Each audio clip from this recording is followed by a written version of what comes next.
Olá a todos! Neste vídeo vou apresentar brevemente algumas notícias desde o último vídeo feito no canal.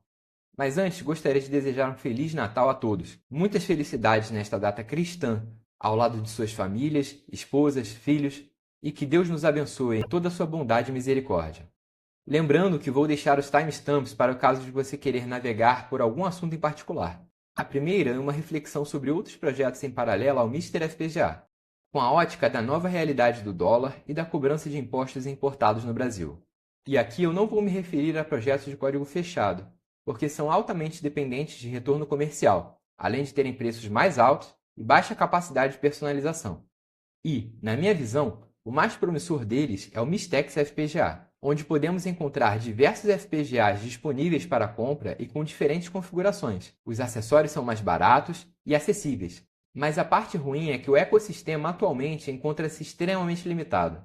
E parte dessa responsabilidade considero como sendo minha, tendo em vista que eu mesmo me comprometi a desenvolver alguns ports para a plataforma. Porém, a longo prazo, continuo convicto de que muitas limitações que o Mr. FPGA possui hoje por causa de sua dependência com o FPGA Cyclone 5 da Altera, será resolvido com outros modelos de FPGAs com maiores capacidades, com o uso do Mistex FPGA. Eu também não posso deixar de destacar o esforço do desenvolvedor Nende Shumaru em continuar a desenvolver ports, só que desta vez na placa CPID Tangmega 60K, que já revelei minhas reticências em vídeos anteriores quanto à popularidade desta placa. A Tang Nano 20K, na minha opinião, continua sendo hoje, depois do Mr. FPGA, a opção mais vantajosa dentro do segmento de emulação via hardware. Temos alguns poucos ports de computadores, arcades. Apesar de termos apenas os cores de consoles do Nestang e do SNEStang, o desenvolvedor Nende Shumaru deixou um framework para troca de cores na Tang Nano 20K, antes de migrar para o desenvolvimento do GBA Tang e do MD Tang na outra placa. Portanto, a comunidade pode usar o framework para fazer portes de outros sistemas para a placa. Eu vou deixar um card para acesso ao vídeo em que eu mostro como funciona a troca de cores. Depois de quase 10 anos estagnada, ainda quando a Intel comprou a Altera, finalmente foi apresentada uma nova linha de semicondutores programáveis da categoria Low-End, ocupada hoje pela linha Cyclone 5 e Max 10. Este movimento da Intel se deu em resposta ao crescente avanço de empresas como a Lattice Semicondutores, a Xilinx e também a concorrência chinesa, vídeos FPGAs Goin, Pango e OnLogic, que surgiram nesse intervalo de quase 10 anos em que a Intel não apresentou nada.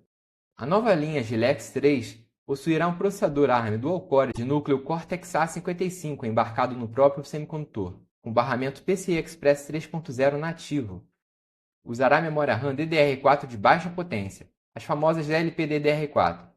Sua família terá FPGA com contagem entre 25.000 e 135.000 unidades lógicas e, segundo a Intel, serão chips de baixo consumo energético. Será que a Therese escolherá algum chip desta família para embarcar na DE25 Nano? Quem comprou alguma placa baseada no processador RK3588 da Rockchip provavelmente fez um bom investimento. Isso porque o desenvolvimento do kernel Mainline Linux para este processador segue a todo vapor, quebrando uma constante que a comunidade observava com o lançamento de produtos chineses semelhantes, onde geralmente se produzia um kernel Linux derivado de algum fork antigo e nunca mais eram vistas novidades, que é basicamente um fator pelo qual a Raspberry Pi continua campeando o segmento, obviamente também aliada a excelente documentação e suporte realizados pela Raspberry Pi Foundation. O processador RK3588 está se tornando uma exceção. Temos um driver de código aberto para acesso a NPU embarcado no chip. No kernel, foram implementados suporte ao controlador Ethernet de 2,5 GB, suporte básico a vídeo pelas portas USB 3.0, melhorias na seleção do clock do processador, melhor suporte à aceleração gráfica pela GPU Mali embarcada, implementados por kernel 6.7 a 6.12, de acordo com o Pulse.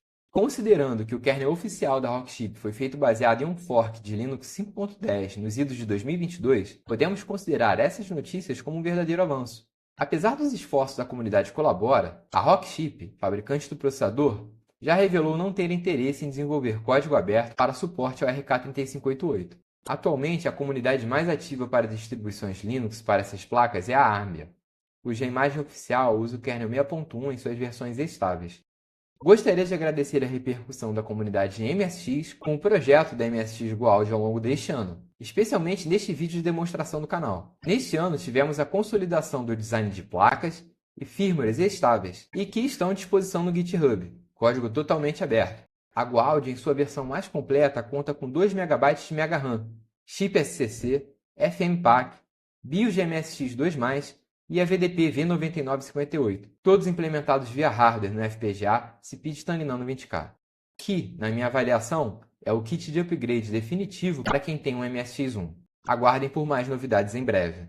NUC de processador R800 em andamento pelo desenvolvedor Hacker, que disponibilizou as informações que vem obtendo através do seu repositório ICA800 e atualizando sempre o seu guia de engenharia reversa de semicondutores, agora também baseado nas fotos do DAI do CPU do R800. Talvez este seja um importante passo na direção da preservação do hardware, em especial para a comunidade MSX, tendo em vista que o R800 é utilizado no MSX Turbo R. Vou deixar o Patreon do desenvolvedor para o caso de alguém querer ajudá-lo.